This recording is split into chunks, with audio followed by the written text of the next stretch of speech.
All right.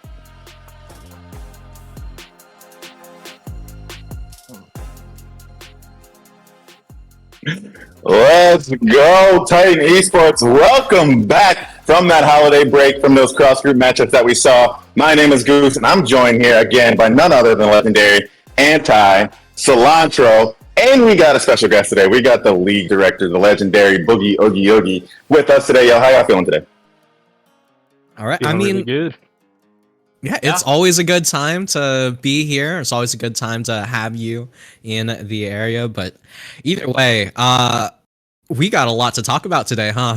Yeah. Absolutely. But I want to get started by just introducing who Boogie is. Boogie is the league director of this entire Immortal League, Titan Esports, Boogie. And I'm wondering if we can get like just a quick, like 2 minute, like what does it actually mean to be like the league director of Immortal League? Like what goes on behind the scenes that goes into running a league like Immortal? I would say one of the biggest things when running Immortal was like our expansion of the league. Last split was our first split. It was Titan's new 600 league cap league, and one of the struggles we had was having a lot of teams. We were able to get 8 teams last split, and our biggest challenge in the offseason was to try to expand that. So we were able to get 12, which we were okay with, but we want to push that even farther. Other than that, really, it's just normal league op stuff. You know, updating rosters, making sure everyone's here to play, and yeah. And I know you play in a league as well. We saw you on stream yesterday on the Camille. You were popping off a little bit. I don't know exactly how it ended. I didn't get to see the end of the matches, but I did see you on the Camille for a bit. And so I know that you've been playing. Are you also following Immortal League as well as being the director? Do you? And I'm wondering, like, are there any dark horses in this league that you think are going to like kind of make a surprise run? We are in week 4. We only do have 5 official weeks of this summer split season, and so it seems like it's early. But 2-0, 3-0, like that is going to be like a pretty big impact or a pretty big indicator of like how the playoffs are round out. And so I'm wondering your opinion on how the league is going so far, right? Do you see any dark horses? Do you have a favorite to win it? What are your just general thoughts on the league, how it's going so far? I would say right now it is week 4, and we've only had 2 games that go towards standings, so it kind of still is anyone's game. I think there is a clear difference between the higher ended seeded teams and the lower seeded teams. One of my dark horses, I guess you could say, which I don't know if it's fair to call them that, would be the Dorado Gaming Alpha Squad. This is a returning roster from last split, and a lot of the members are the same. I think they only had 1 swap, and they were able to take the champions of the split last split to game 5. Right now they're 1-1, but I think they will be at the top of their bracket by the time we reach week 7. Other than that, Okay. I don't know about some of these lower bracket, lower seeded teams, but there is a shot for them to, scratch into playoffs and maybe like the 4th seed in their division.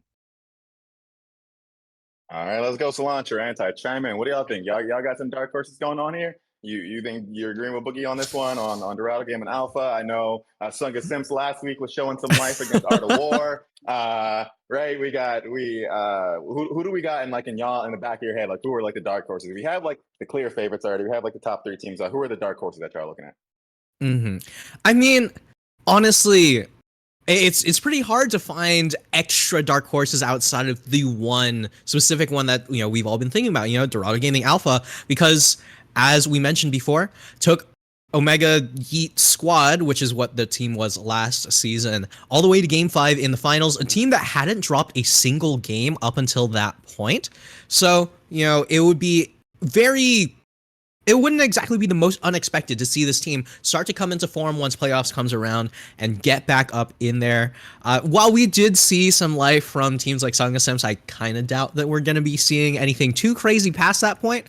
I do realize that team was up against a team that they had a huge amount of preparation into that they could not have the same level of into other teams. So, I think that might have been a one-off. As I said before, a few of the players were saying this is the one team that we are confident in playing against, but it probably might not be a Cinderella story for a team like Sunga Sims, for example. You know, I've got to say, they might be at the top of their group right now, but this Team XYZ, I'm pretty sure they're new to our league. I don't recall seeing them last split. And, you know, we've had Akuma return, we've had the Dorados return, Omega Yeatless obviously are our reigning champion. So for a team like Team XYZ, if they are able to come into this league and take down, say, those teams, Dorado, Omega Yeatless, Akuma, like all the teams that we've seen time and time again in this league, I think that they could be the ones to beat in this league, honestly. Absolutely. Okay, so we got the XYZ definitely coming in strong as well. That bot lane for XYZ is actually just undeniable on that Draven there. And then we also just have what I'm hearing is mostly just Dorado Gaming Alpha is like the only dark horse. It's kind of an interesting league though, because the top 4 teams do make it to playoffs. And so that means right now in the 4th seed, actually for Group A is sitting at 0-2. They haven't actually won a series. It's Lane 0 Maelstrom. And so it's quite possible that we could get some of these teams in the playoffs that might not have an actual full positive record. And so I'm gonna put in Lane 0 Maelstrom actually as my dark horse for a little bit right now. I want to talk a little bit about as this playoff picture kind of starts to develop, right? You have Akuma in the top, we have XYZ in the top, you have Dorado Gaming Gamma in the top, and then of course you have this DLGA team that's kind of like hovering around. Of course, Dorado getting their reps in. How do you think that these playoffs kind of play out as we're starting to see some of these teams? We've seen Akuma now on stream last week on one of the rescheduled matches. We'll have some clips of them later on in the pre-show. But what do you think is going to actually be the differentiator, right? We do have a patch coming up that we were talking about. We're getting away, luckily, from the Tristana, the Corki, the Brand, hopefully. These like mage junglers and whatnot, the 80, the Oh, League those of aren't ADCs, as they call it. Oh, no? Can you fill me in a little bit? What are we expecting with this patch, and how might it actually affect our league specifically? Well, I don't know too much. We haven't seen AP junglers too much.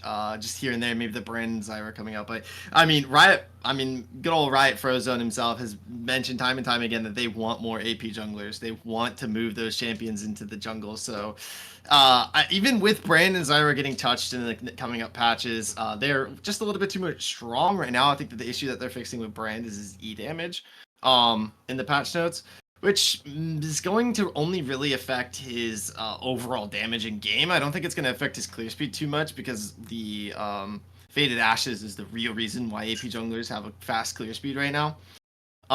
So the patch is going to be interesting, but I don't think it's going to affect our league too much, because these players already have such vast champion pools, and they whip out some wacky things left, right, and center. So I think that, like, you know, we go into some of these games and we don't even see meta picks half the time. So like you said, the Draven out of XYZ isn't pulled out too often comparatively to like the Ashe and the Zeri right now.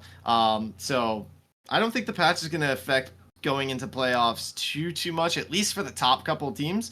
But that might be where some of the bottom tier teams can sneak their way in with, whipping out some of their old picks to beat off some of these teams. And what's really going to end up mattering is the map record to fight for that number 4 spot. If you win a game, that's cool. But if you have less maps than the person above you, you're not going to take the seeding. So it's really going to come down to map record. Absolutely, I'm right there with you on that one as well. I think also the cross group matchups don't actually count for the regular standings, but if there is a tiebreaker, the cross group matchups will be used as the tiebreaker. Correct me if I'm wrong on that one, Boogie. Yeah, that would be how it would be decided. But well, then let's get into it. Let's start talking about the matchup of today. I got some clips for you that I want to break down, because I want to talk about this this Grim Reaper versus the Dorado. And we haven't actually been able to see Dorado Gaming Alpha on stream this one just yet. And producer, you can actually pause, or we'll restart in just a second. But I want to talk a little bit about the bot lane of Akuma Scythes. I want to talk about the keyboarder and why am I forgetting the name right now? The support for Akuma Scythes. Do we have it? 1 second. I believe it's on your chest. On your chest. Let's On go. your chest, yeah. Yes. So we got the keyboard and on your chest. The keyboarder has been popping off over the past 3 weeks. We have some clips here just from stream last week where they're just escape artists essentially. And you'll see in this first clip here, they start to get ganked by AWE, and the keyboarder and on your chest turn it into a 2-for or a 3-for-1 somehow in this first clip. The next clip, they get ganked again, instantly the 1v1, they get shut down. And next time, keyboarder again, they ganked and they're shown the promise or the prowess. And so, producer, if you want to run those clips, let's just see what it looks like to actually try to get on top of the Akuma Scythes team here. And so, like right here, you see, right here you see as they're coming in, Akuma Scythes pick up, the keyboarder picks up those 2 kills, coming as if it was a 3v1. They do pick up this return kill right here, but there's not too much, again, in that 3v1 gank. You would expect that it would turn for the side of Art of War. Again, one more time here. You'll see, as if you look in the bottom right of your screen, you'll see Geico coming up for this gank. The keyboarder instant reflexes, hits that ult, 1v1, dodges the solar flare, gets out of there. Again, the keyboarder once again just showing that mechanical prowess on the virus. This next one here coming up, this is where Akuma does show some of their weaknesses, right? This one is not the cleanest play that we've seen from them, but they do get out pretty much scot-free, I believe, on this one as well. And so you see here as the gank is getting set up, they are spotted out on this ward. The warding again for Akuma Scythes is definitely going to be something that there matches up, actually, which is surprising. Dorado Gaming Alpha leads the league, I believe, right now in vision score. And I think they're like close to number 2 in CS. Their fundamentals are clean. And so they will have an area there as well. And then in this last one here, they get out scot-free. But this last clip here is where we really start to see Akuma Scythes shine. We really start to see Akuma Scythes shine on this one. You see Mags maybe are beating his cap because of that last kill there. And this is the power of when Akuma Scythes are operating on all cylinders. You see the instant ult, the reaction time from on your chest, not letting Havoc get on top. Havoc was the biggest factor in that AWE for Art of War. They brush off the gank, they start to turn, and they pick up, I think, maybe 1 or 2 kills here. This pretty much leads to the end of the game. They pick up the Baron not too long after this, and then that game ends. The next game kind of looks a lot similar to this, where it is a lot of just trying to get onto the Akuma Scythes spot lane, and the 2 of them not really having a chance. And so, as you just saw, the keyboarder is going to be a problem. What can Dorado Gaming Alpha actually do here to kind of counter some of this incredible bot lane play, the teamwork, the cohesion? Like, what do they have to do to make sure that they can come out on top and maybe rise to the occasion like the other Dorado team as well? Yeah, I mean, a large amount of that is going to come from team play, right? As we've seen time and time again, playing together as a team, pretty dang broken in a competitive setting, right? When you have people say like, all right, it's fine, I'll win the 1v1, I'll just rely on my mechanics, it's okay. Now you're playing in competitive, now you're playing against a 2v1 or a 3v1, 4v1, might even turn into an entire 5v1, and that's what we've seen from this team over and over again, right? You don't get to a 2-0 record while having an LP discrepancy against a lot of the other teams without having good synergy, without having good team play, and that's what I'm expecting to see from the Akuma Scythes. I mean, if you look just at the solo queue numbers, right? Dorado Gaming Alpha have a much higher, rating in solo queue. But if there's anything that has been told to us over the last few seasons, the solo queue rating is not the end all be all, right? It's all about that team play. It's all about whether or not you can actually turn that number into a real threat on the map. So whether or not the Akuma Scythes can go toe-to-toe with Dorado Gaming Alpha individually isn't as important as the question of, can they really pull off the team play that we've seen from them time and time again?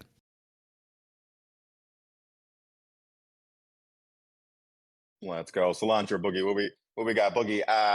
We're seeing the team play from the bot lane there. But you, being our top lane, resident top lane expert, right? Is there actual impact coming from the top lane? I know they're also looking at reworking the teleport right now. Right, because it's considered a snooze fest, right? Where does the impact from the top lane begin to actually take effect in some of these games, right? Are you actually impactful in the early game? Do you kind of just wait until the mid game? Like, how is this top lane playing out for these teams? I would say the mid game is where you would shine in the top lane. It's kind of a rough role right now, in my opinion. I think top lane's pretty bad, but Dorado Gaming Alpha has Rocket. And they didn't have him the first 2 weeks since when they dropped one of their games, but I think Rocket is a difference maker. And I believe if he can get ahead early and there be a side lane pressure in the mid game and force Akuma to either respond with one or two, it can get numbers on the other side of the map and help Dorado lock down the problem with that is keyboarder. But keyboarder, I believe it was last week in cross groups, was the only team that took a game off of Omega this split. He went like 16-0 on Ash, which was insane. So he could bring this Akuma squad to a win. But my vote's going to be this Dorado squad for tonight. Probably a 2-1. No. Okay, we got 2-1 for the Dorado squad going on right now. Let's go. What about what other predictions we got? Cilantro. Now that we've seen a little bit about the bot lane here. The Dorado squad's got their top lane phenom back, right? And as we see these games play out, like what are we looking at? You think 2-1? You think it's going to be a clean sweep? Like what are we hoping for, Cilantro? I'm always down for the clean sweep. I love myself some 2-0s. So I'm gonna be probably favoring this Dorado squad here. Well, obviously they're one of the better teams we've had in the Titan Esports League before, but I feel like Doracos is gonna be a very good win factor for this team. I see him playing a lot of the Viegos, a little bit of Graves, prioritizing these very strong early ganking junglers. Maybe even see something like the Vi come out on him later. So I'm going to be expecting that to be coming into the bot side, shutting down the bot lane of Akuma pretty early on, getting Kiona and Nunerth online a lot quicker into the game so that they could take these prio objectives, and we will see. But I think that this game is going to be won through the plays that Doracos is going to make in the jungle, enabling his team. And I believe that Bounty Hunter is just going to be opting for the Hui, the Syndra, the Orianna, those types of scaling mages to where they get into the later half of the game, they have more than one win con. So I think that Dorado's going to have a clean 2-0. Okay, we got the 2-1 Dorado. We got the 2-0 Dorado anti. Talk to me. What do we got, yo? Do we got any life for Akuma? Do we believe in the keyboarder, or is Dorado just it's just too much? The dog, they just got that dog, and I'm like, what's going on here? I mean, all I'm saying, I got flack for voting against Dorado before, but I was right last time. So I'm going to stick with my guns and say, hey, you don't get to a 2-0 record by accident, right? Akuma Scythes coming in, they're playing super hot as a team, as was said. I mean, cross groups, not necessarily something that changes the standings, but taking a game off of Omega Yeatless, that's not something to scoff at all. Right? I would not be surprised to see Akuma Scythes at the very least giving Dorado a run for their money. If we see a 2-1 in the Akuma Scythes favor, that'd be cool as hell to see, right? I mean, Dorado Gaming Alpha somehow coming into this does not have the winning record, but I do feel is very much the favored one going in. But I gotta say, I always love an underdog story, right? I would love to see Akuma Scythes continue this undefeated run, just tie it up for first place, right? I mean, Team XYZ has been disgustingly good over this past season, and I want to see someone come up and really contest that. Let's go. So we're looking at Akuma Scythes on that underdog story, and I'm not even gonna sure. I'm not sure that it's an underdog story for me. I don't know. Underdog. But I do have my dog here, and this is my decision for Dorado, and I don't have a Scythe, but I got this Buster Sword here, and so my vote is that I'm actually gonna side with the side of Akuma Scythes, and Dorado's getting out of there. Dorado is getting 2-0'd easily. The keyboarder is gonna pretty much pop off. And that's no shade to Dorado. I think y'all know that I really do. Dorado has definitely been probably one of my favorite teams to watch. But I think in this game, I think just the cohesion that I've seen from Akuma in the past couple in the game, the keyboarder just popping off and kind of being in full form. I think it's going to be the bot lane is going to be too much in this current meta and kind of overpower Dorado Gaming Alpha as they're kind of getting their stuff together. But that's me. I gotta say it. If y'all in chat right now, don't crucify me just yet. But we are going to be just about getting ready to make sure that we can figure out who actually will win this game with our casters, Anti and Cilantro. Boogie on the desk, thank you for joining us as we get ready for week 4 of the Titan Esports Immortal split with Dorado Gaming Alpha versus Akuma Scythes. We'll be right back. One time, from side to side. I see you. peekaboo. I see you looking at me, looking at you. Hold up, where you going? What you doing? Who you seeing? What you need? What you want? I said, without you by my side, my side, my side. Without you by my side. One time from side to side. Without you by my side, I can't go outside. Without you by my side, I can't go outside. Without you by my side, I can't go outside. One time from side to side.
chest.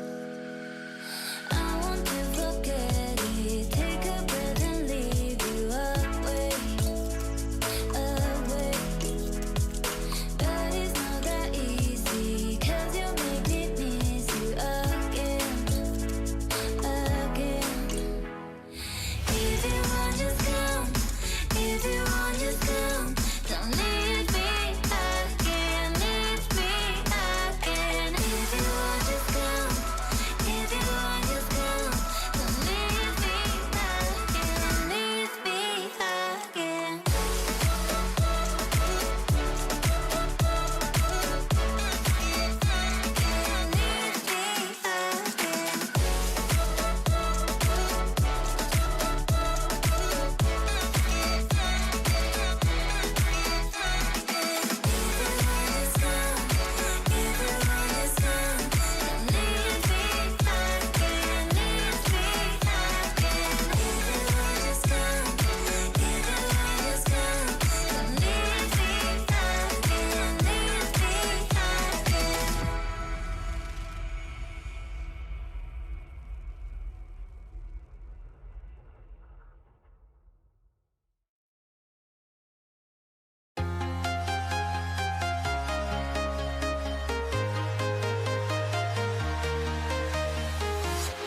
I'm walking alone, the streets are empty.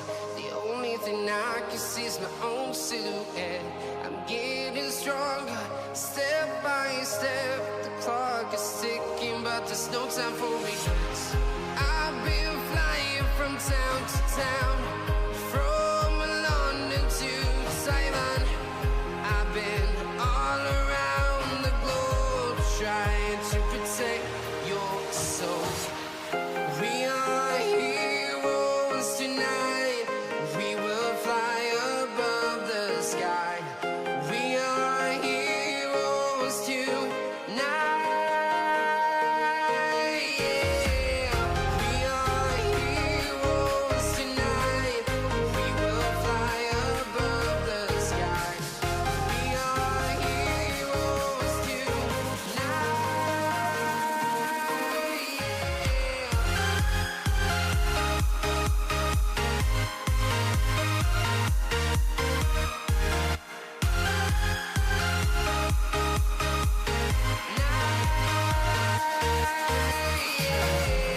Feel like a dynamite, ready to explode right up in the sky. I need you to listen, I need you to hear, and don't show any fear. I've been flying from town to town, from London to Taiwan.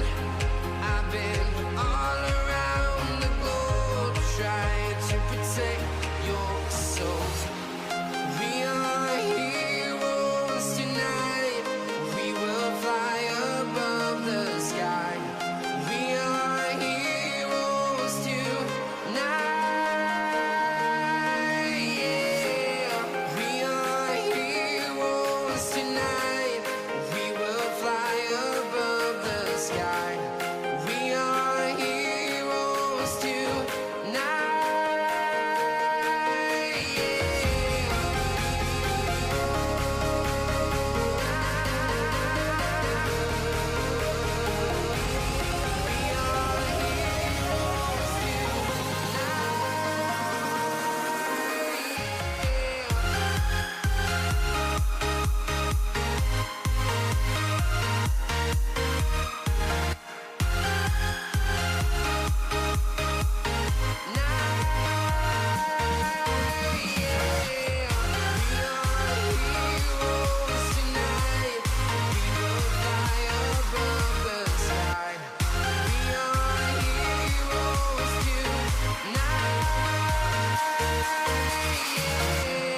I've been flying from town to town, from London to Taiwan. I've been all around the globe, trying to protect your soul.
Well, everybody. Welcome back. It is me and Anti once again here onto the desk, ready to cast on week 4 matchup between Dorado Gaming Alpha and Akuma Scythes. Probably, arguably, one of the most anticipated matchups of the split in the summer so far, because this could be a playoff match right here, right now.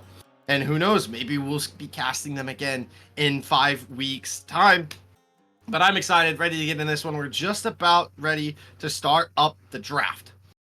Yeah, I mean, this should be a banger and a half. As you saw, if you watched the pre-show, we had the entire spectrum of guesses as to, who's going to take it out on top. I was on the 2-1 for Akuma. I think Cilantro just wanted the 2-0 for Doga, right? Honestly, I think Cilantro just wants a 2-0 for anyone, really. Oh, yeah, no, whoever wins map 1, win map 2.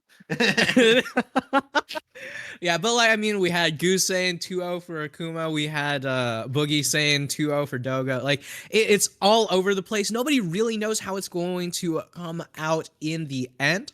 But what I will say, it all does come down to team play. And team play is a huge thing, not just for competitive League of Legends, not just for the set, but I gotta say for this bot lane, which is where so many eyes are on, right? We've been talking up the keyboarder so much, did incredible against Omega Yeatless last time we saw them on the broadcast. But what I gotta say, we do have a substitute into the bot lane, which, that could be a little bit rough. As I was saying, it's all about team play. When you got a sub coming in, don't get me wrong, it's not like a sub is, the end of a chance or anything like that. It's just, it's bound to run into a few problems in terms of team play. But here we are. We look at the solo queue records, and, most of the Akuma squad is going to be sitting around, mid to high diamonds, low master in the jungle. Meanwhile, on the other side, I believe the entire Dorado squad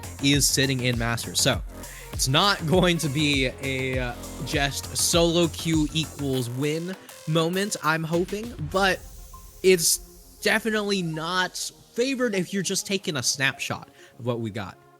Yeah, we got to talk about this Dorado Gaming Alpha squad coming in. They seem to be the favorites. They were in our finals last split.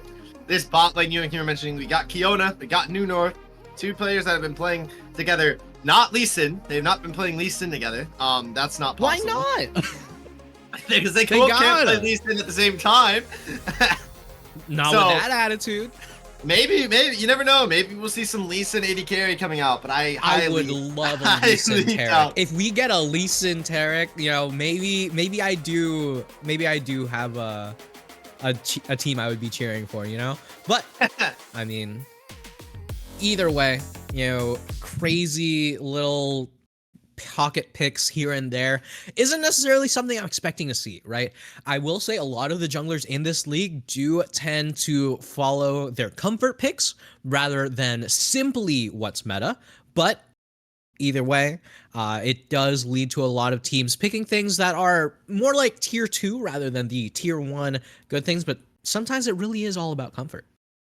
Yeah, and I'm maybe expecting a lot of comfort picks, but also some soon meta picks. I'm seeing that AKM Flukes, who's going to be coming in as a bot lane sub, has been playing a lot of the Rakan, a couple Blitzcrank games, even the Seraphinus came out. So those are kind of champions that are within the meta, but also could see that it is kind of a comfort pick for him. So maybe we'll see the Xayah Rakan, something in the bot side. Doesn't require too much coordination together. They work hand in hand together. Don't know how much these two have scrimmed and gotten some sort of synergy. Maybe leading up to the match today, they knew that Fluke was going to be a sub. So this entire week, they ran scrims with Fluke in. Even if their starting sub support could have been there. So, but we could see something like a Xayah Rakan come out. It's an easy bot lane. Maybe. Right? Yeah, it's an easy bot lane synergy there. Could also see something crazy like, Kalista Rakan. I say crazy and then I immediately come out with a very well-established Kalista Rakan is good. It's like, wait, that's not crazy. That's just good, Yeah, that's just good. I mean, Kalista's a little crazy right now, but, she's not as good as, our Kaisas, our Ashe, our Jinx, who are absolutely running the meta, as well as a little bit of Zeri, so. Mhm. But yeah, I think all eyes are going to be on the bot lane of both these two teams, but don't take your eyes off of Dorado. Like I mentioned, coming in and the jungler for Dorado, lots of hyper aggressive junglers, lots of early tempo junglers. The Viego, very strong pick right now. Seen a little bit of Sejuani, who's probably the best jungler in the game at the moment. So Disgusting champion. I love Sejuani. What's wrong with Sejuani? I mean, I'm an Irelia player. Of course, I love Sejuani, but Irelia's mean- just bad though. Like, okay.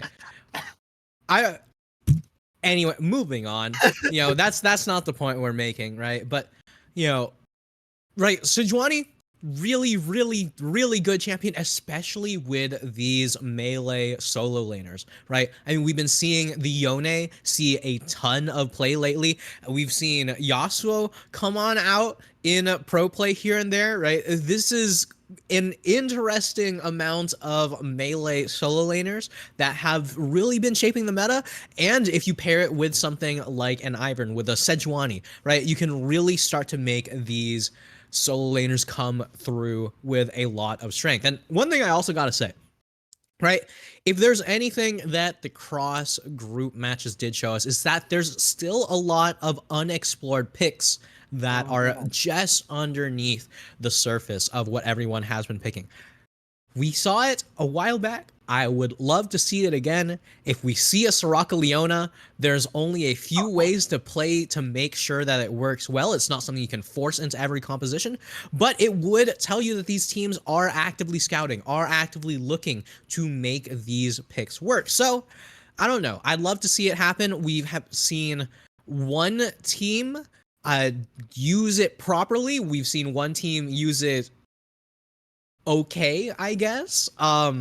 And you know, maybe we see these kinds of picks come on through where it's like, this is a very strong pick, not something that we're used to seeing. It's something that the team would have to do a lot of preparation around. So once we get into draft, we're gonna have to see how things work out. You know, while we're on the verge of talking about wacky picks, you know, I've been seeing in my YouTube trends a lot of orange support being passed around lately. That seems to be broken. So, you know, a Senna Ornn in the bot side could be pretty broken if they decide to go for that. But I don't really think we're going to be seeing that come out tonight, as we already get fired away with the Taliyah and Bel'Veth bans. Bel'Veth's a very interesting ban. This tells me this has to be some sort of a target ban against the jungler of Akuma. That's got to be really wanting to pick out that champion, and seems to be someone of a comfort pick. This the Hui is going to be banned out of Bounty Hunter. We talked about that in the pre-show. Oh, an Ashe ban. Okay, so that's one of the S plus tier AD carries gone. Yeah, I mean, that's the Ashe that we saw Keyboarder do incredibly well on. There's Rocket's Camille being taken away. As we mentioned in the pre-show, Rocket is a huge focal point for this Doga squad. So right now, it's going to be a little bit of focus towards every which where from Akuma. Meanwhile, Doga is really just kind of trying to target Keyboarder's cool here, just taking away a few of the really strong AD carries. Meanwhile, here's Tristana. They're still a strong laner, whether it be mid lane, bot lane. It's going to be mid lane. Like there's just nothing in my mind that tells me it's anything other than mid lane. And we get the Syndra in response here. A little bit surprising to be seeing the AP mids, right? Because we usually see the AD mids, AP jungles, but as we mentioned, Duraco's not really the type of player to do that. Mostly goes for those AD aggressive junglers like the Rengar, like the Viego. Yeah, and looking at Bounty Hunter, he's comfortable on the Syndra. Syndra into Tristana right now is a little tough.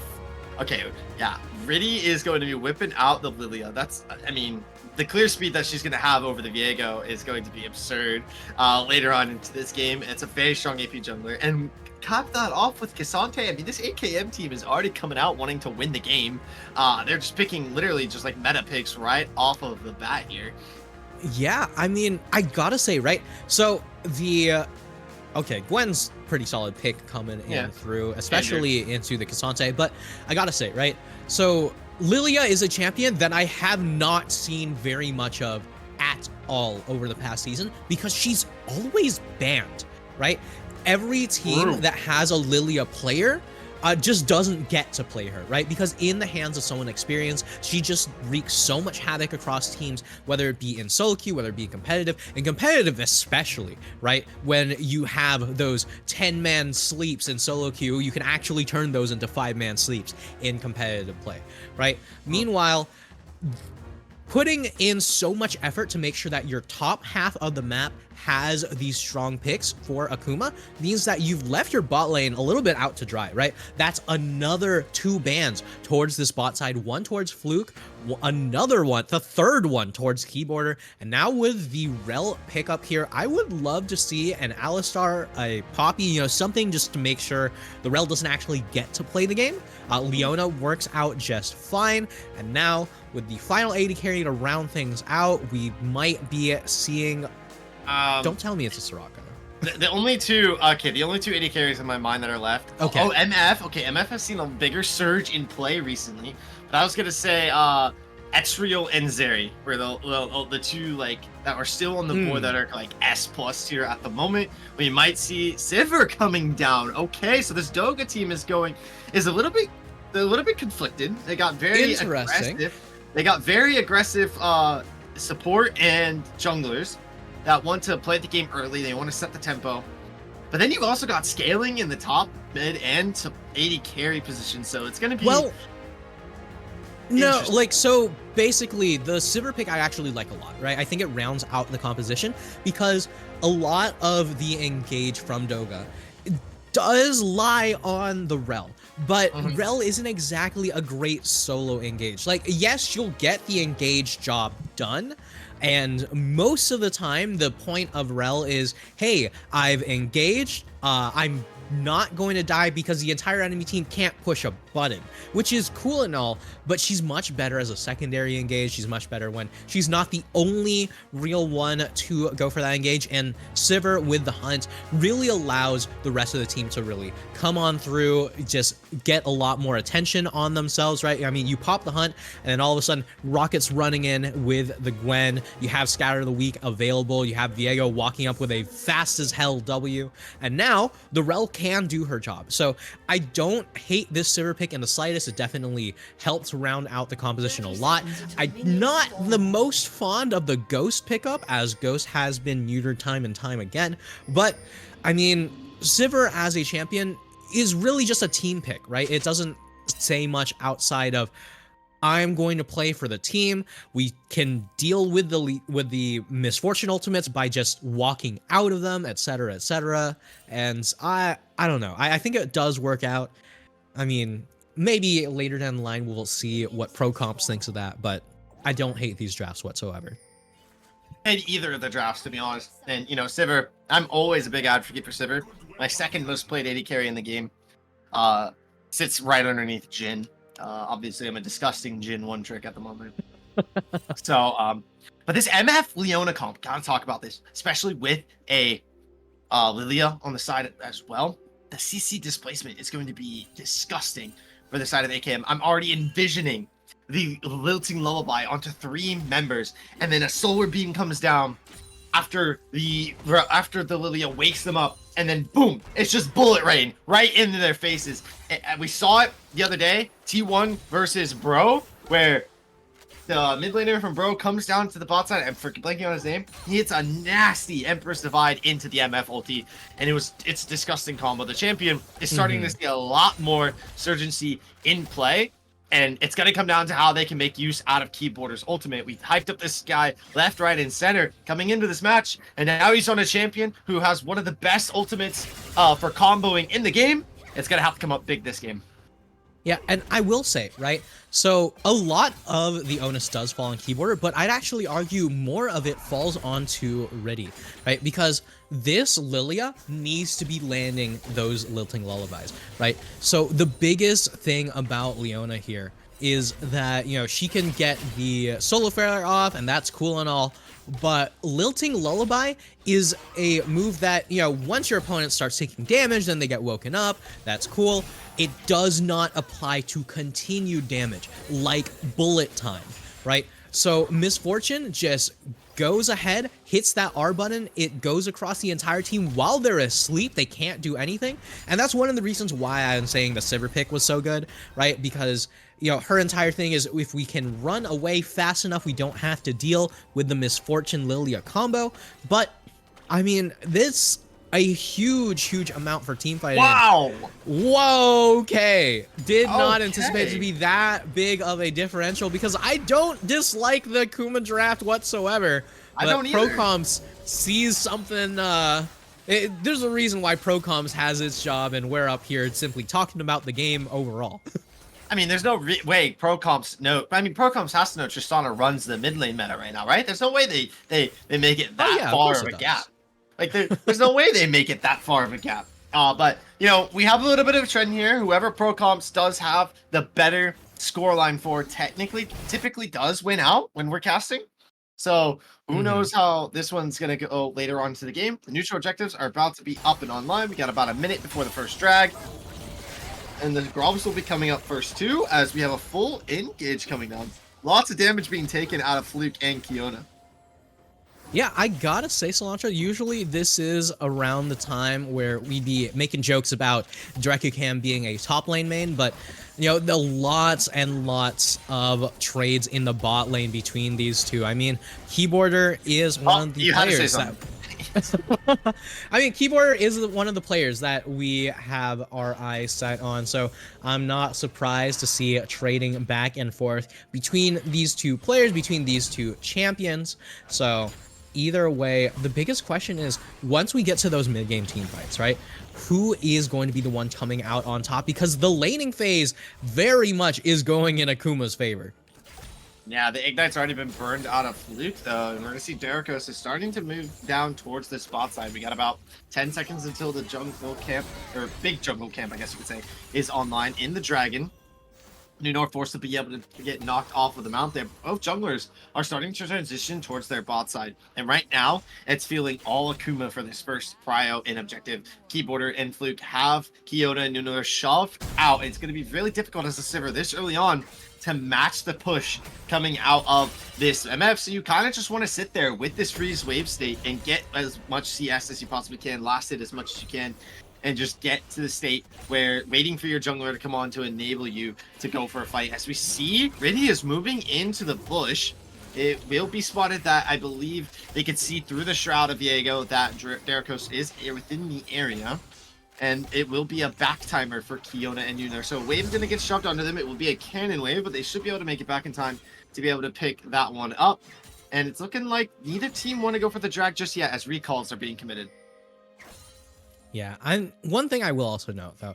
So, Rocket is one of the players that we were told to keep our eyes on as far as the Doga squad is concerned. And look at this, right? Gwen laning alone already up 300, almost 400 gold. Should be even out a little bit with this, you know, wave under tower. But, man, Grim's having a rough time on the Cassante, right?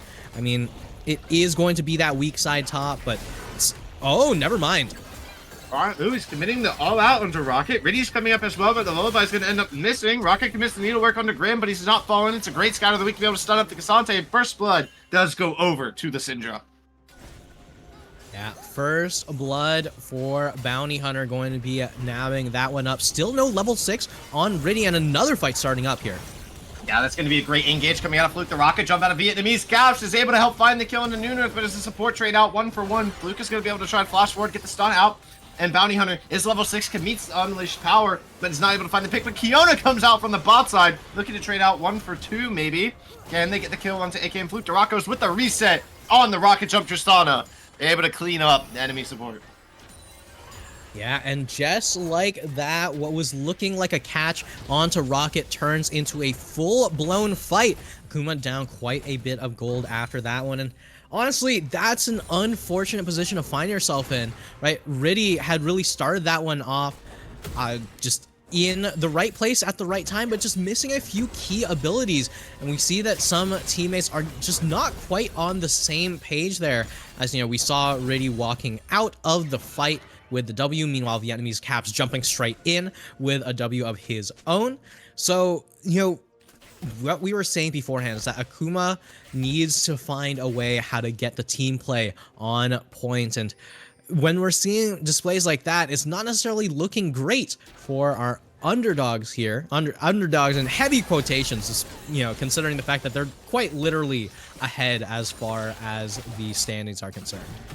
You know, I don't really feel like either of these two teams are an underdog. I feel like we just have two powerhouses going at it today, and it's like either one in any different scenario could come out on top against the other. Like maybe different draft comes out, maybe different scenario. Like either one of these teams, there's probably 130 different scenarios where they come out on top of one another. And right now, it's feeling all Dorado off of that fight. They have the great almost 2k gold lead they're building up to.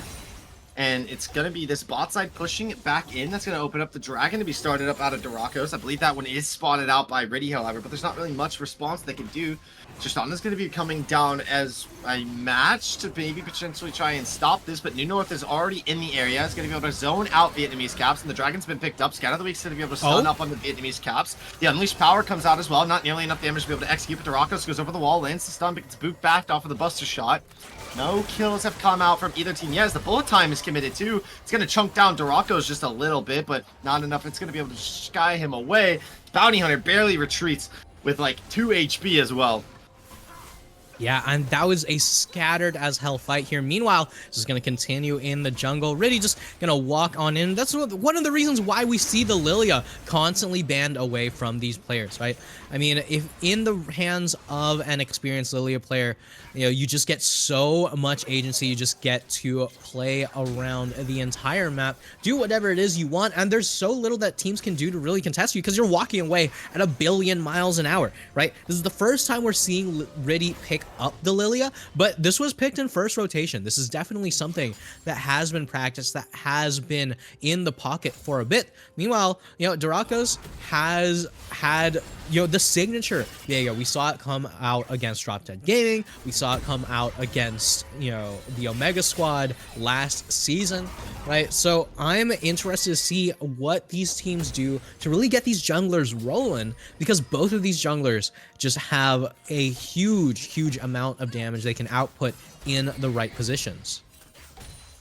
Yep, and both these 80 carries, as soon as they start getting online, the damage numbers are going to drastically shoot up. As we see, it's looking like MF is opting towards going for potentially the, I believe that's going to be, that's not, I don't know, she's got BF Sword, Phage. It's interesting. That's Essence Reaver.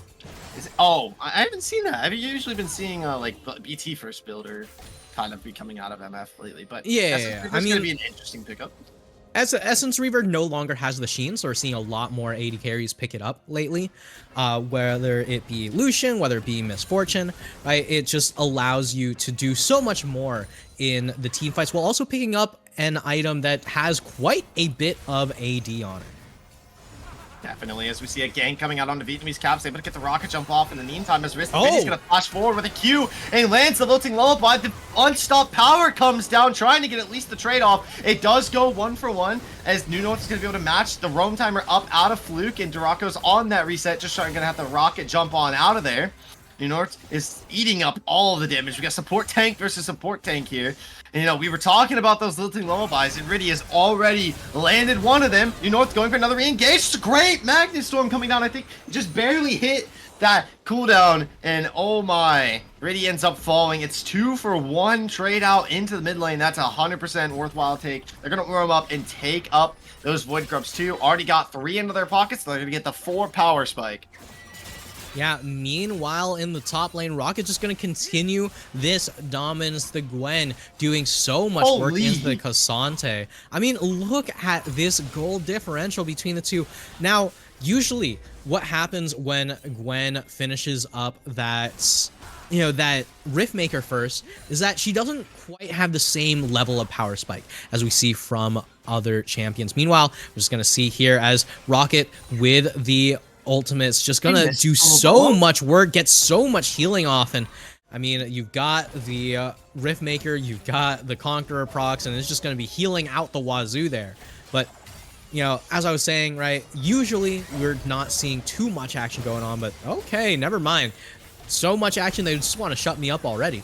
Hey, and we're gonna have a bot side dive. Look at Riddy coming in. The lilting low buy is not off of cooldown just yet. The Solarbeam's gonna get out, but it's gonna be able to get shield stunned up. And Kiona with the movement speed coming out of the hunt. Is it gonna be enough? No, the Tristana ball. It's going to be able to slay him down. Bounty Hunter coming in for the peel, trying to help clean up, maybe at least go 1-for-1. No unleashed power though. So Riddy is able to clean up the kill onto the Syndra. Nuno first to burn the flash underneath the tower, trying to stall out as much time as physically possible. Starakos is gonna be a little bit late to this fight. And he might be able to clean up on the keyboard, and the ultimate comes down. Can he get the reset, though? Does he have time to proc it? He does! This is looking insane. Oh, but it does not matter. He's able to fall to Vietnamese caps anyway. This Tristana found the perfect timing with the Kraken power spike to go for the roam into the bot lane. And just like that, that's the team play we've been waiting for. Cilantro, like Akuma, just constantly in the right place at the right time. And the moment they get a chance to actually get the team fight going, it's looking great. Meanwhile, in the solo lanes, it's rough as hell. Rocket right now just straight up proxying on Grim here. And this, as I was saying, right, this is not the most dangerous position for Gwen. Once she has the Nashor's Tooth is when things get really, really spooky for the Gwen, but oh my lord, already trying to make things happen. Rocket stood over the wall, engages onto Riddy. The needlework comes down. Does he have enough damage? No, the shutdown gets go over to the Tristana, though. That's the person you definitely don't want to give that to. Meanwhile, it will be traded out for at least a dragon here. But a shutdown on Tristana, I feel like that's a worthwhile trade. Like, you get a shutdown in the pocket of an 80 carry in the mid lane. It's going to be big. As the Solar Beam is going to be able to come down. A TP is going to be committed. That's going to be Grim joining in on this fight. Scatter of the Week's going to be able to start him up for a brief second, though. Unstop comes out. That's a flail from downtown on a fluke onto Bounty Hunter. Holy, but it will be traded out onto Kiona. North trying to be able to retreat, get the 80 carry away, but the Q3 knockup out of the Cassante is going to bring that horsey back to the stable, and back to the respawn timer she goes. The trade outs are there for this AKM team. It's feeling like right now this game is in a back and forth state of manner. Neither one of them are on top. They're getting worthwhile trades left, right, and center. Yeah, I mean, that's the thing about this composition, right?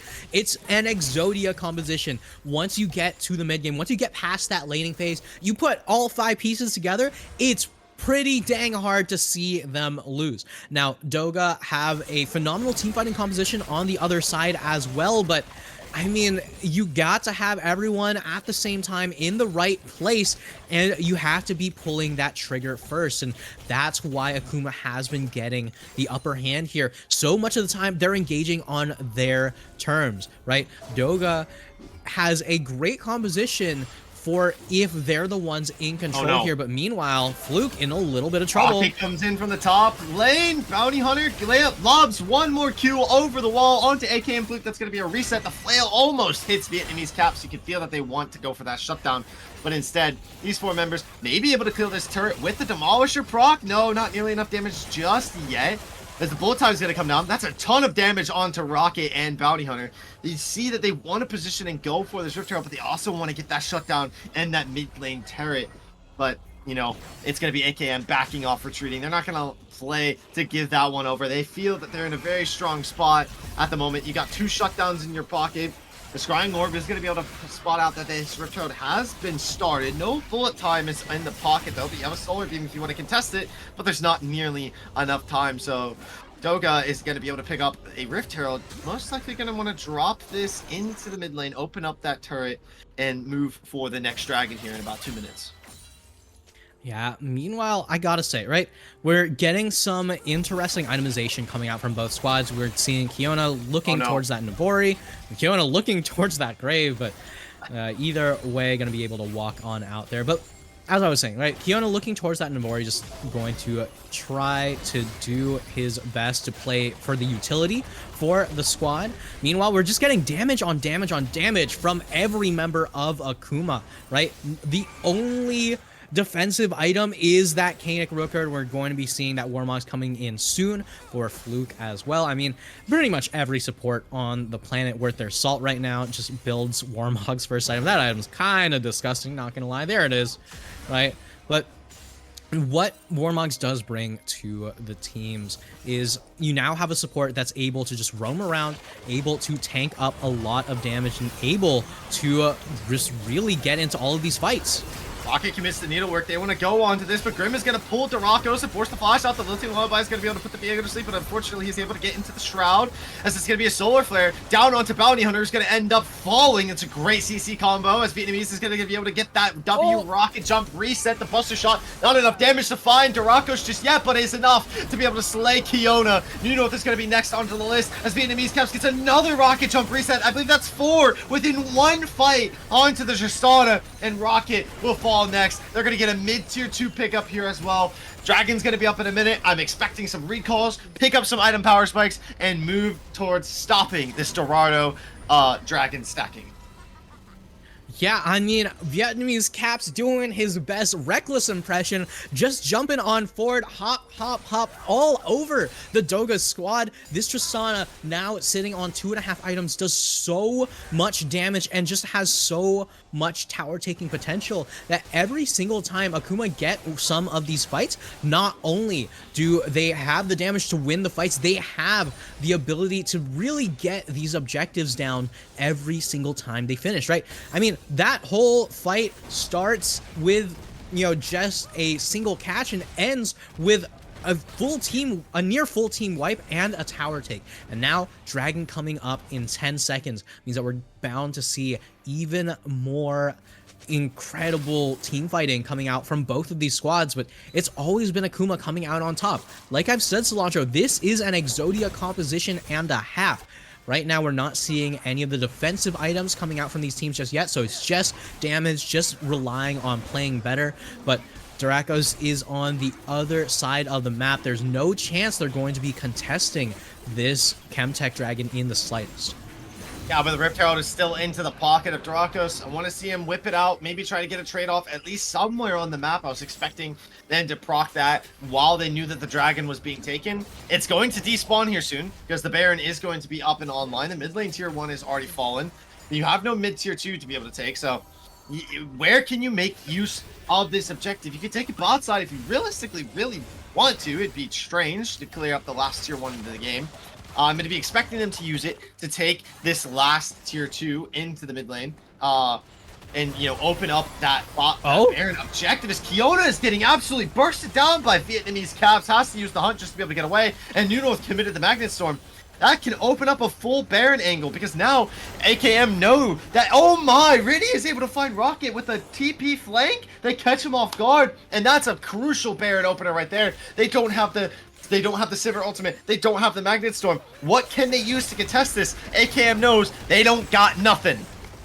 Yeah, I mean, at this point, the only opportunity for Doga is Dorakos to just try to get over that wall with the Heartbreaker, but we're seeing Fluke play this disruption over here, you know, just playing interference, just trying to make sure that none of that's going to happen, and there we go. No smite needed. It's going to be the Baron going straight over to Akuma, and I mean, I gotta say, Cilantro, as far as predictions are concerned, I know that you just wanted a 2-0 in general. It seems like you might be swapping over to cheer for Akuma at this point, because this team has been unbelievable, right? I mean, now with 2 fully completed crit items on Keyboarder, we're going to be seeing even more damage come out from this Misfortune. But for all the praise, for all the attention that we've been giving over to this, you know, to this AD carry, it has been Vietnamese Caps. It has been Riddy just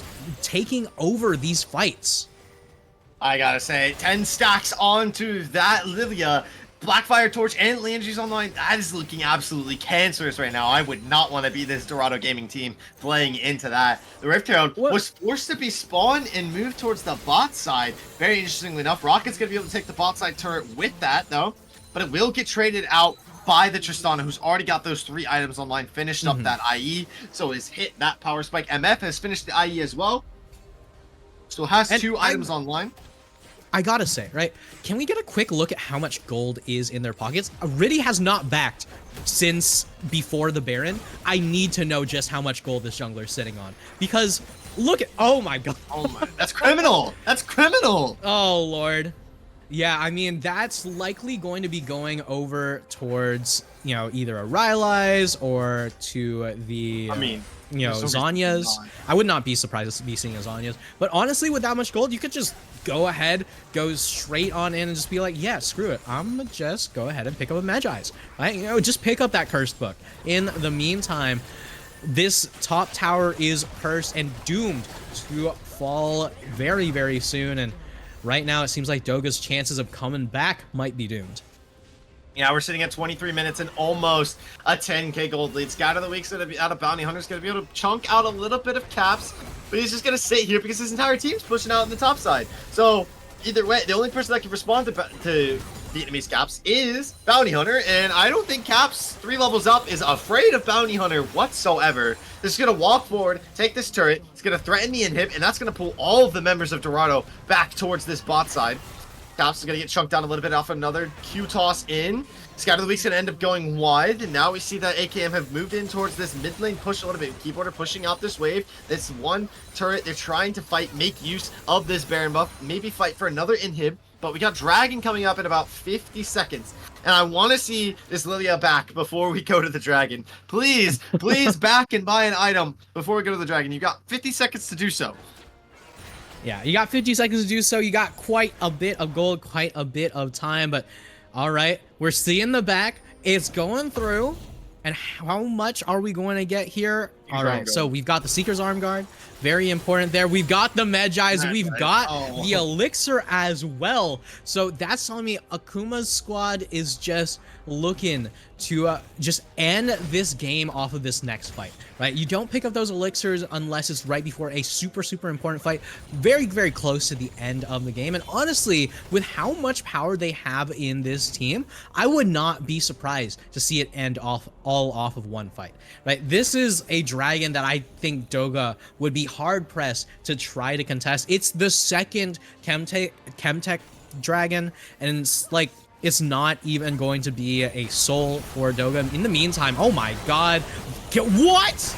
They did Kiona. The bullet time comes down, a shutdown into the pocket of Dorakos, but look at the damage that Keyboarder is putting out on this MF on top of a solar beam coming out of Fluke. You were talking about ending the game, and it might just be ended right here, right now. Only 2 members are left alive for the side of Doga. Vietnamese Caps does have the TP, so if this does go stall for 30 seconds, the Tristana will be back into the fight. Your tower burner will be back online and able to help end out this game. The inhib will end up falling. They're trying to shove in this bot side wave. It is a super minion wave, but they realize they're not going to end just yet. They're going to retreat, go for the next dragon onto the map. But holy, are we sure Tristana is not an assassin? I'm pretty sure she is, right? I mean, like, that was insane. Vietnamese Caps managing to find that angle, managing to find that pop in the middle of the squad onto Kiona is unprecedented. I mean, this is a Sivir. You just hit E when the explosive charge is about to pop off, but I mean, I'm guessing that, maybe it was a buster shot to get rid of that E, but like, Vietnamese Caps does so much damage. What the hell? But, at the very least, it is the trade kill in return. It means that the game does not end quite there because that's most of their tower taking damage removed. I mean, it's not like Keyboard doesn't do tower taking damage, but like Vietnamese Caps just does so much. It's just unreasonable how much damage this man does. This is why I hate Tristana, man. You literally just jump in and kill something. It's stupid. You shouldn't be allowed to do that. Like, you just should not be allowed to do that. And he just does it. Have you considered it's really funny though? Yeah, the power of it's really funny though is genuinely so broken. Yeah, the people in my ranked games also like to think it's really funny to play freaking Nautilus and Jungle. I think it's really funny. I agree with them. I think they should do it more. Oh, honestly, Nautilus Jungle's not the worst I've heard of. There's so much worse out there. Anyways, back to our game here. We see this AKM team is going to be positioning for this Baron. They do have the damage to take it really fast with 3-item Keyboarder in and on their team. It will be spotted out that it has been started up, but do you contest this out of Doga? Do you win a team fight? You see that the Oh, hunt is being absolutely committed not. out of Kiona. New North is going straight on in. They're going to be able to wait out the Sivir ult before re-engaging. His first play out of AK and Fluke is going to end up going extremely Look at wide. Caps. Oh, Caps is ending the game. They just want to stall time.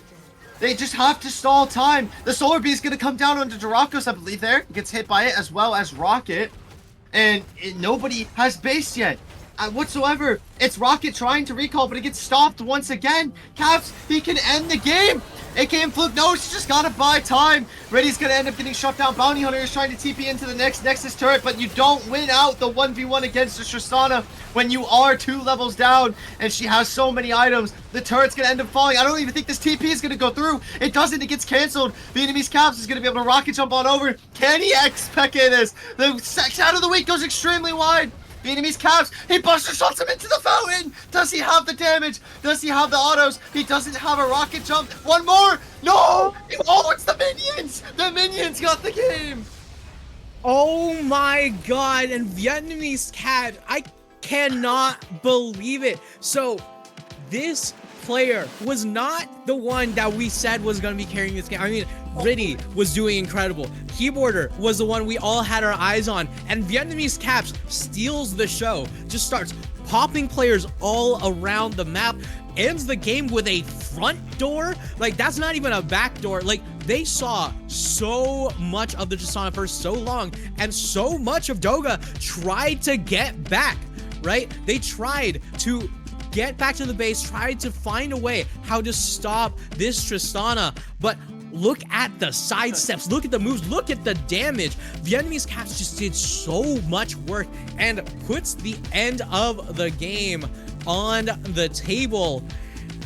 And as someone who's cheering for a 2-0 cilantro, I mean, there's game 1. There's no way they do it again, though, right? There's no way they There's do it no again. way they do There's it no way he again. does it again, right? Oh Anyway, my if you are God. just joining us on the end of that game, boy, oh boy, you should stick with us as we're about to get ready to head into game number 2. This series has already started off as a banger. It's one of the most anticipated matches that we are broadcasting this season. So these two teams are considered some of the best we have in our league. So make sure you go ahead and stay with us. That game was a banger. We can guarantee you game number 2 will be, so don't go anywhere.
Welcome back, everybody. We are just about to get started with game number 2's draft, and what a hell of a game number 1 we had.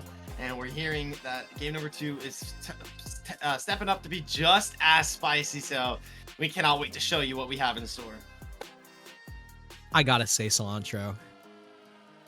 Vietnamese caps. What the hell?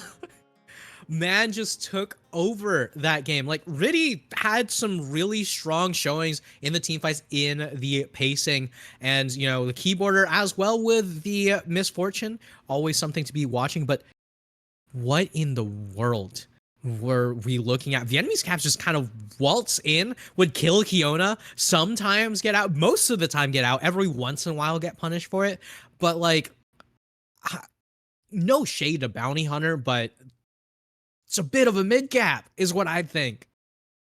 That's kind of just on his job, given the meta. She's not going to get nerfed until next week. So she's, you know, teams are going to be looking to abuse her as much as possible while she's still as strong and viable as she is. I'm expecting the champion to be banned out this time around. There's no way they let him.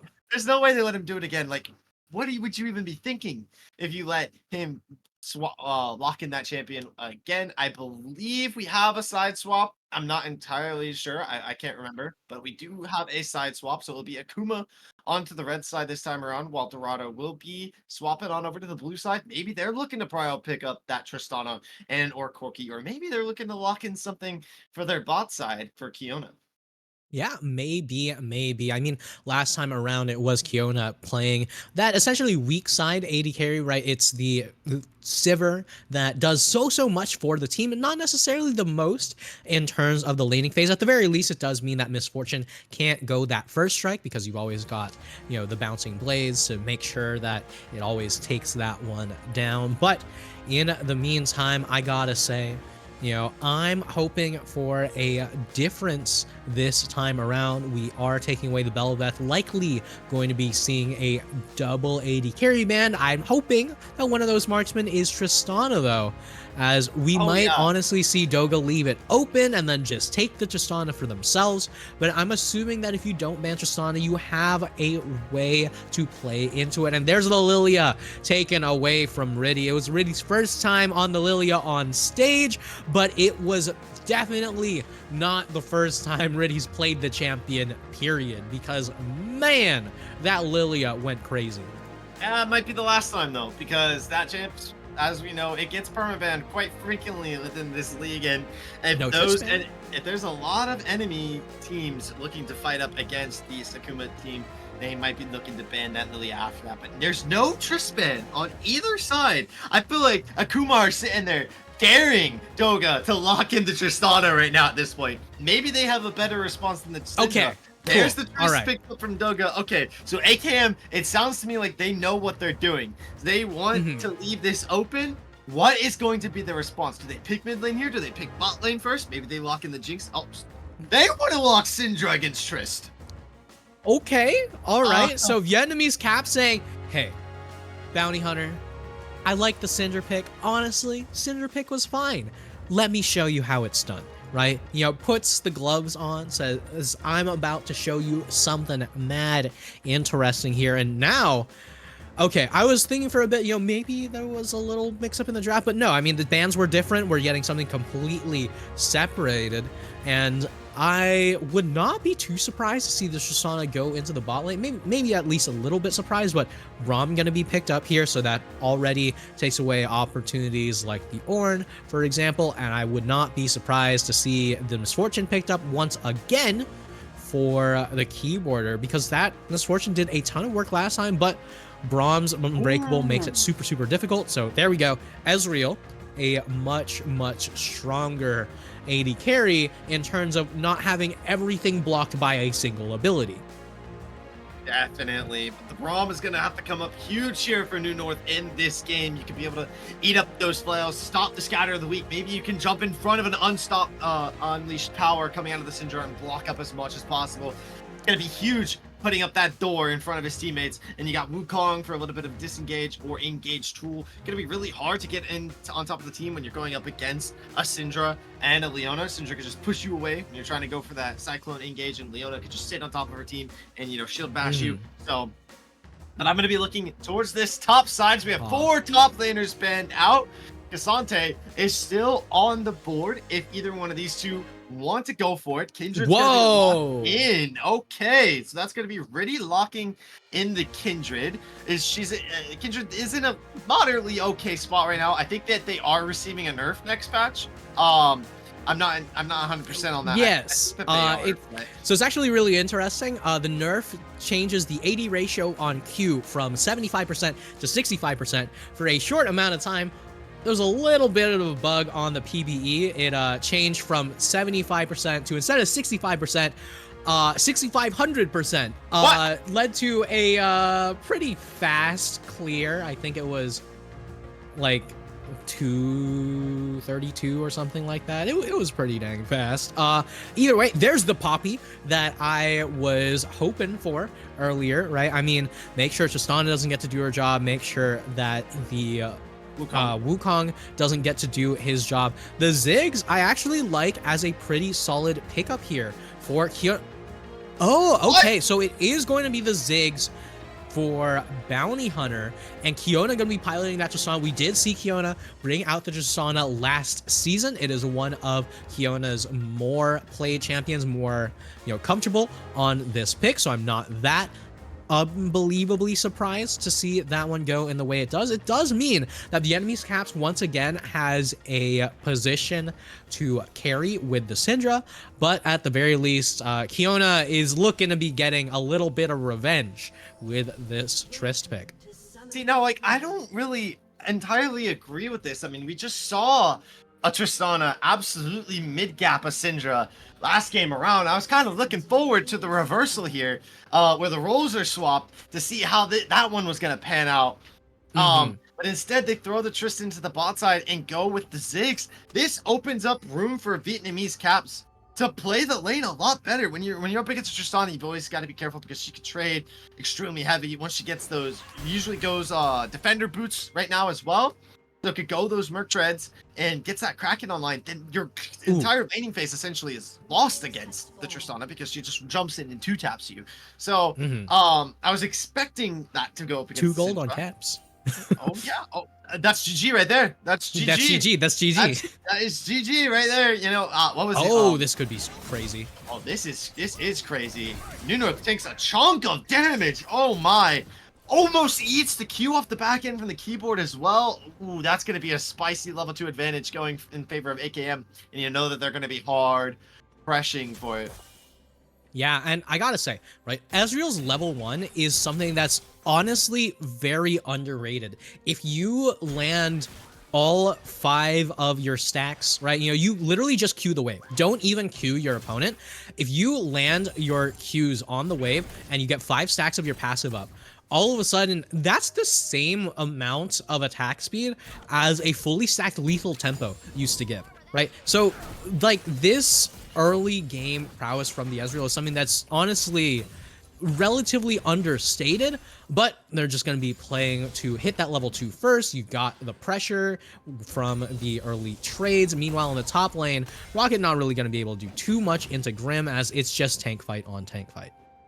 I still stand by this. Do not underestimate Ornn damage early on. You know, Ornn damage is pretty absurd sometimes. I've seen. Yeah, you know, but it's Poppy. I've seen Macro do some insane 1v1s on that champion. Like that, the Ornn damage is pretty stupid.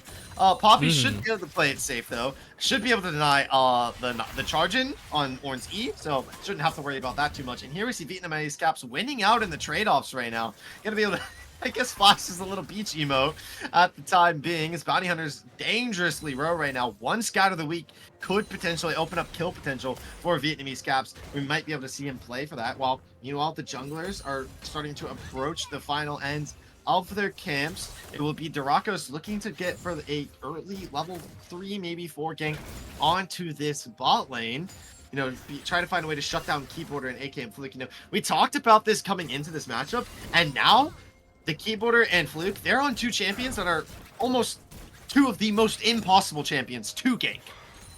Yeah, I mean, it's so hard to gank an Ezreal. Like, yes, you can get yourself over onto the Leona, but in the meantime, it seems like Riddy has won out on the gacha game that is the Scuttle spawn, but instead, Dorakos is in the right place at the right time, going to be able to deny that stack there. So does not really matter who wins out on the pathing, because that Wukong just went straight ahead for that. So much priority in the mid lane from Vietnamese Caps, though.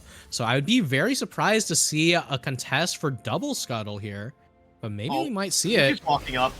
Riddy's gonna go for the engage. I think the flail ended up going wide, but the W is proc to flash out of Dorakos into the Braum shield, so that's gonna be able to poke him out. Keyboarder trying to break up that shield. Dorakos is forced to retreat with half HP roughly, so winning out on the bot side Scuttle Crab will be Riddy and Team AKM, and that's massive.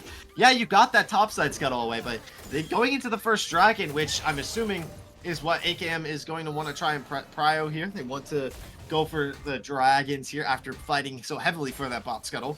Then it's going to come up big later, and once we get those neutral objectives. But one thing to note as well, right? So Dorakos no longer has the flash, but neither does Fluke. But all right, mid lane a little bit dicey. Flash from both sides, but not going to be seeing any kills just yet. Oh my god, all in. Yeah, and Fluke's going to go all in there. You know, doing what Leona does best. Got to be careful not to get stunned up, though. Do we see any noteworthy kindred marks on the map yet?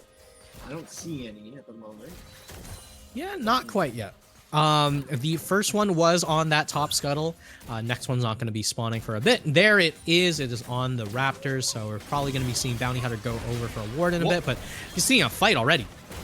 Yeah, it's just going to use the Arcane Shift Keyboarder to be able to get out. These bot laners playing so aggressively against each other. I'm absolutely here for it. As the first neutral objectives are going to be on the map now. We have a Chemtech Dragon to start this one off, while Riddy is moving up towards the top side. The Scuttle has despawn now, so gonna be trying to fight for that vision. As Vietnamese Caps shoving, the wave's kind of evening out as both these 2 mid laners are going neck for neck within the wave and trade battle now. But Dorakos has moved towards the bot side camps. That's gonna open up an advantage as Grim is shoving up the top side to take these Void Grubs off rip if they do decide to go for them. Yeah, meanwhile, we're just going to see the quick trades on quick trades in this top lane. Not too much to be watching for, but I will say that is Dorakos pathing up towards this top lane once again. It's likely going to be the grub take for the Wukong, but we might be seeing a full-blown fight here. Potentially, all the members are starting to roam down. Even Fluke has come up, so it's going to be a 4v3 advantage for the side of AKM. I think that they've spotted out that Leona. The angry kitty emo is flashed from Dorakos. Not too happy not being able to obtain that top side objective firsthand. But now he's going to look to go to the bot side and trade out for the Dragon at least. Luke is going to be able to spot this one out. Is going to be able to stick around. Maybe try to be a little bit of a counter ganking threat right now. While the bot lane has moved up towards this Dragon. Vietnamese Caps is going to roam into the river as well. Ezreal, I'm assuming, is going to respawn into the jungle while the blue buff is getting spawned up. Tristana's going to be able to mark him though. Fiona. Leo's going to be coming down. The shield is immediately popped out of New North. It's a great scatter of the week on the 3 members, though. That's a triple stun up. While Riddy is spotted out Bounty Hunter, New North is ignited and is forced to flash away. It's a Mega Inferno Bomb, though. And first blood goes on over to Riddy. The clone is going to dissipate away as Kiona is next to fall with a little bit of a fade away. And they're doing their best Kobe Bryant impression as Vietnamese Caps is able to find that one. And it's a bloodbath into the bot side river as it's only, I believe, a 1 trade out for the side of Dorado's Keyboarder, and Riddy ults for Keyboarder to get out and not take the turret shot. This is looking absolutely absurd for the side of AKM. They're coming out hot. I was almost certain that Riddy was dead there, but just goes straight on in for that kill, trusting that he'll hit level 6 right at the perfect time. Just levels that Lamb's Respite immediately. Going to be dropping that one down. Going to be able to survive. Get on out. What in the world? I mean, once again, Riddy on a pick that if you know these players play these champions, you usually don't really see these ones go through, right? The things that you don't want to see on the opposing team is you don't want to see a Lilia main get fed on Lilia. You don't want to see a Viego main get fed on Viego. And I'd actually argue the single champion that has the biggest feeling of dread when they get going is Kindred, right? I know a few years ago, I was watching World Championship Finals for League of Legends. I believe it was like, and it gets all the way to the final game of the finals, and you're just like, all right, this is gonna be interesting. We see a Kindred pick up. Kindred gets first blood, and you just think to yourself, oh, it's over, right? I mean, like, the game just ends, and Kindred is so unbelievably snowbally, and now with 1 kill and 2 assists on the Kindred, Riddy in a phenomenal position to carry, especially into this team composition. And we gotta talk about the Syndra in that fight as well. The Mega Inferno Bomb is able to find 1. Bounty Hunter slays the enemy support as Grim is trying to go for a little bit of a proxy here. Rocket's gonna be forced to burn out the flash. But the Syndra picks up a kill within that fight as well. So both mid laners get 1 during that fight. But the Dark Shield stacks have come online for Vietnamese Caps. Has 4 of those sitting in the back pocket now. So if he does decide to match the roam timers of Bounty Hunter to these objectives, as the Dragon's going to be started up out of Dorakos, it might be spotted out. It's going to be by Vietnamese Caps. But the drone was matched by Bounty Hunter. The Unleashed Power, is it enough? No, it's Dragon! not. He comes in for the peel. The Mega Inferno Bomb, and Vietnamese Caps found him, though. He did get the kill. So that's going to be 6 Dark Shield stacks right now. How in the what kill? It was Dragon. Dragon was killed? just right next to Bounty Hunter and said, hey, I see that you're 2 autos away from dying. Let me hand those over to you. Amen. Right? I mean, Dragon very much a fan of the Akuma sides right now, but like, I gotta say, right? This is looking so good for Akuma. But you have to remember, this is Ziggs Tristana on the other team, right? So no matter how far behind this team gets, if Dogo win a single team fight, right? If they win a single late game team fight, that could be a million towers taken at once, right? 1 Tristana explosive charge and 1 all in from Kiona. Hold on. AKM Fluke's gonna force out the solar beam, but the True Shot Barrage finds New North. The keyboard with the damage is absolutely absurd. Maybe 1 more Arcane Shift forward, finding the Q, but no. The Buster Shot's gonna push the Leona and Keyboarder back away as he's going for it. Arcane Shift forward, 1 Q forces the flash out of Kiona. Will Keyboarder fight for this? No, is not gonna go any farther forward. Already forced out the flash out of his opposing laner. And can we talk about the fact that Fluke turned that around after getting engaged upon? That was absolutely absurd. Yeah, this is a sub, right? I don't know, because, you know, Faluke's rocking the name. fully on point. And once again, it's one thing that comes up time and time again, what I like to call a Schrodinger's catch, right? Where you think to yourself, oh yeah, I've got a catch here, but I'm not 100% certain if we win this, and the only way to know is by taking it yourself. And sometimes it just turns around on the other side. 4 stacks for Riddy, less than 12 minutes in. This is looking grim for Doga. 6 Void Grubs have been picked up, responding with 6 kills, and they have a dragon. 3k gold lead in the bank as well. I don't know what more to say, Anti. This AKM team are playing phenomenally. They might be going for the... Well, can they perfect game at this point? Do you have to have no deaths for the perfect game? No, perfect game requires no deaths. Aw, dang. Well, they could go for a semi-perfect game if they take all of the remaining objectives and towers and don't let Doga respond with a single one. So they'll at least have a semi-perfect game later on into the game. I don't know about that one.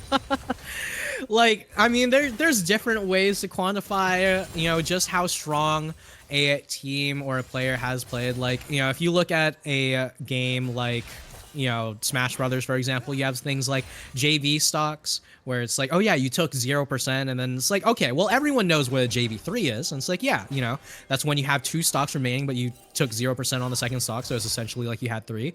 But nobody remembers what a freshman 40 is, right? Where it's like you haven't taken 40% on a stock. It's like, no.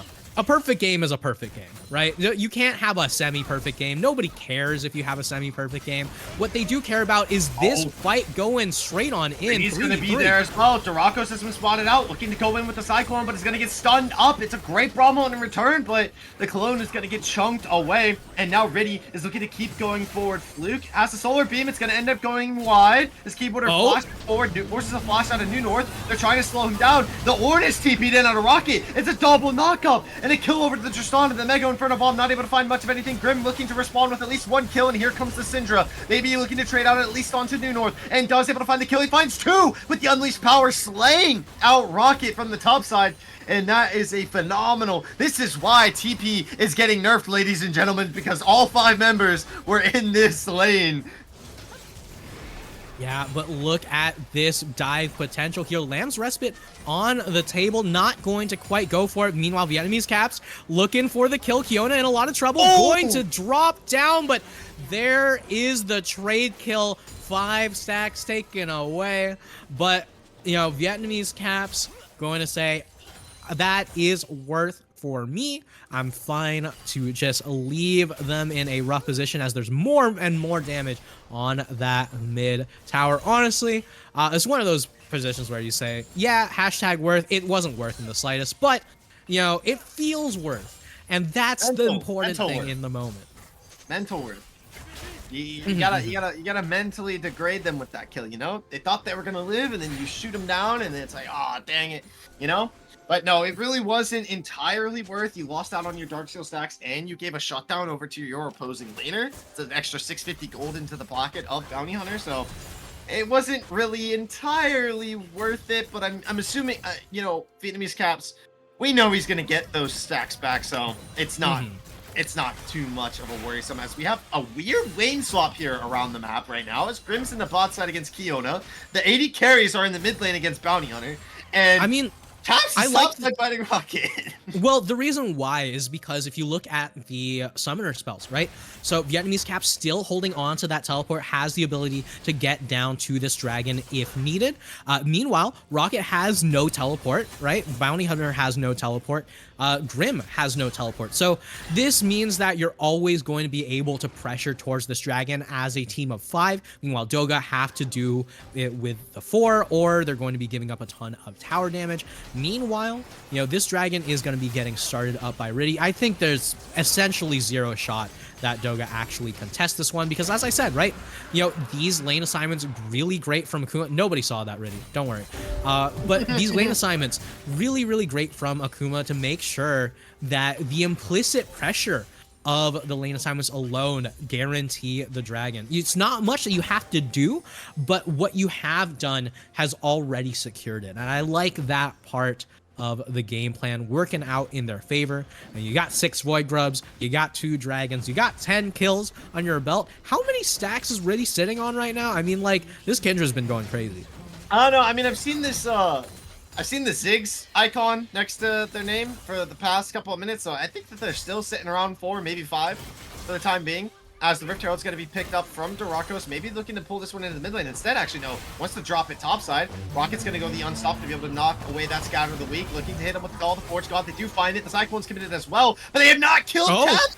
This man is still alive. He dodges the True Shot barrage as well and forces a flash forward out of Rocket. They commit so much just to kill this mid laner. Loses all of those Darksteel stacks now, but they're going to lose out on a mid-tier one in the meantime. So was all of that entirely worth it? It's gonna have, we're gonna have to see what it comes down to. Do they drop this Rift Herald in the top side as well? Maybe look to go for a tier 2. No, they're not even gonna trade out the top side either. So is killing the mid laner really worth losing your mid lane tower?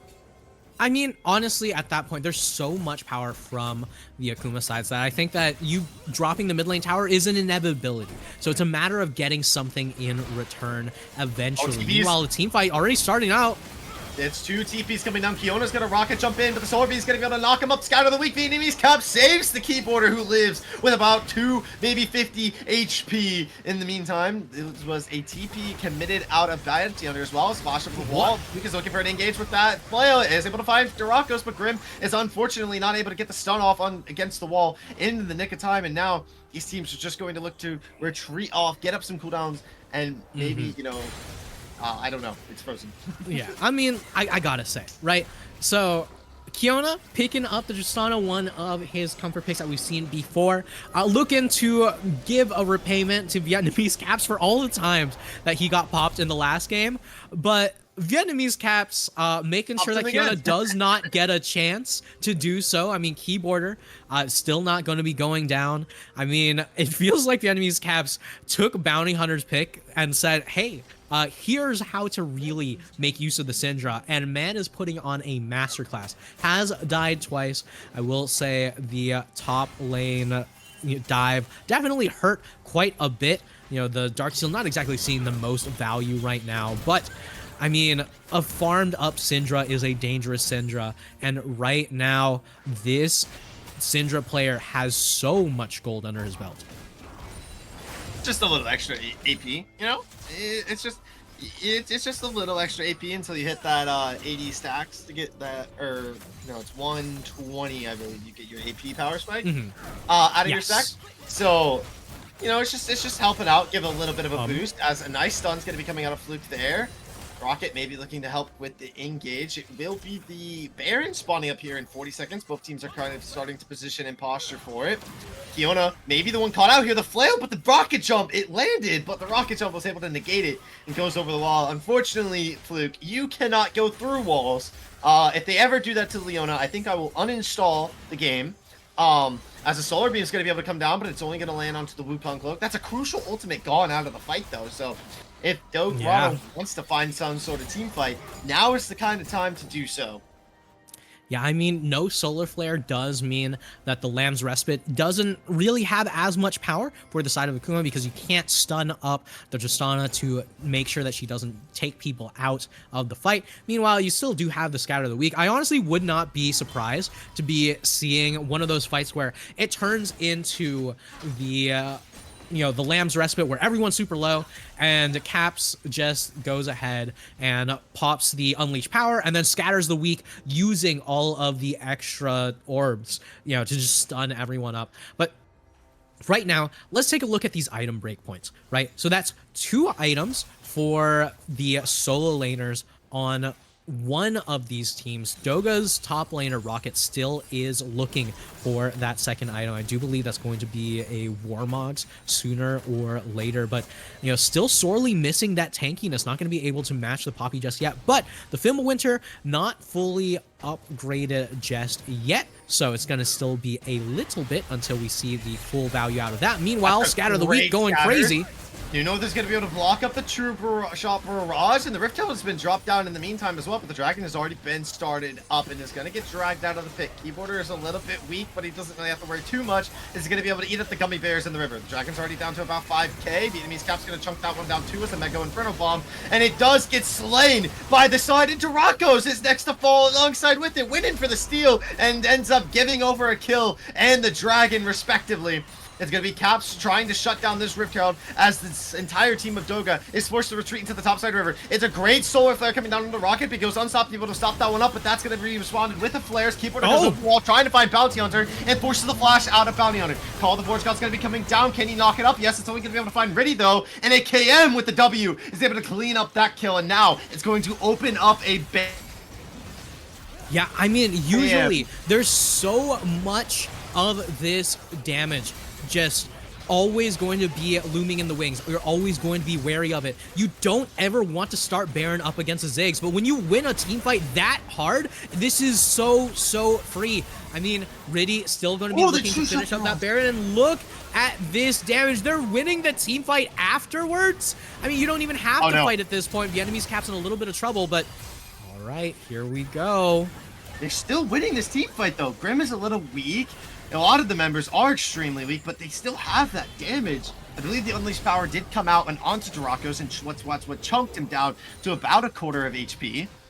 So, they want to trade this one out for at least a mid lane turret. When you have a Ziggs on your team, this is 100% doable. The tier 2 should be falling here. This Assassin's going to be able to come down right next to it. Bounty Hunter gets flailed up, stunned up, and the Solar Beam comes down too. The W! Fluke just solos Bounty Hunter. That champion is completely balanced. Leona W is totally not the most broken thing, I swear to God. As Caps is looking to run down the remaining members of this team, it's going to force out a Braum ultimate, which lands a 3-man knockup, and they get slowed down, so not going to be able to get any of these stragglers. Yeah, a completely defensive Braum ultimate coming in, but not quite the position you want to find yourselves in. Doga on the verge of a quick 2-0, but this is definitely not the position that we anticipated from a team that made it all the way to the finals last season. Definitely not. And Fluke just goes in. What is this? This is absurd. The True Shot Barrage comes down, it's able to chunk down Dorado. That's a great call. The Forge God, can he get the knockup? He doesn't find it because he can't dash. Grim absolutely negates the entire call of the Forge God as AKM Fluke is just in the team tanking everything and is still alive. The support is still alive. You cannot convince me that this man is a sub on this team as Riddy goes forward on the Kindred and finds out the Ziggs. The game might actually be over right here, right now. You have Baron buff, you have a cannon, you have 6 Void Grubs. This could be spelling GG for Doga in a quick 2-0. They popped the Immortality Field too. They held it for that long. The Cyclone to be able to come out, but a Solar Beam comes down in response and stuns up the monkey spinning within the lane, and it's spelling all for naught for Dorado Gaming as Grim goes forward on the Kiona, gets the ultimate knockup. The True Shot Barrage is going to be stunned up, but it does not matter. The Nexus will fall eventually, no matter how long you try to stall it out. They do get a kill on a New North, pad the stats just a little bit, but by golly, I think both games on the money were 24 minutes. I think both games literally were 24 minutes. Wow, what an incredible fight from Akuma right at the very end. I mean, it was looking good for Doga. They popped Vietnamese Caps. All of a sudden, it's a 4v5, and Akuma says, okay, that's cool. Our Kindred is fed as hell, does a billion damage. Keyboarder, as always, someone to be worried about. Most damage in the game. I mean, it's Ezreal. You're expected to have the highest damage because of those pokes, but it wasn't just the poking. Those constant fights, those constant team fights where this Ezreal's able to get so much of this damage off. And I mean, this was a game where both teams decided to take a few of the enemy picks, right? Kiona said, hey, I saw what the enemy's Caps did on that Tristana last game. Let me show you what I can do on it this game. We did not get to see that from Kiona. Vietnamese Caps, on the other hand, took the Syndra on the other side and said, yeah, I saw what Bounty Hunter was doing on Syndra. Let me show you what a real Syndra does. And by God, Vietnamese Caps' Syndra was impactful to say the least. But what I will say is that with a swift 2-0, that was an incredible showing from Akuma, and they're going to be able to solidify their perfect record for now. But that'll be all from us when it comes to the games for this week, for today. But make sure to catch the rest of the Titan Esports broadcast throughout the week, and give our sponsors a little bit of love. Make sure to check out Pro Comps. Might help out with a little bit of the drafting here and there for any team that needs it. It's free, right? It's super easy. But either way, thanks everyone for tuning in, and y'all take care.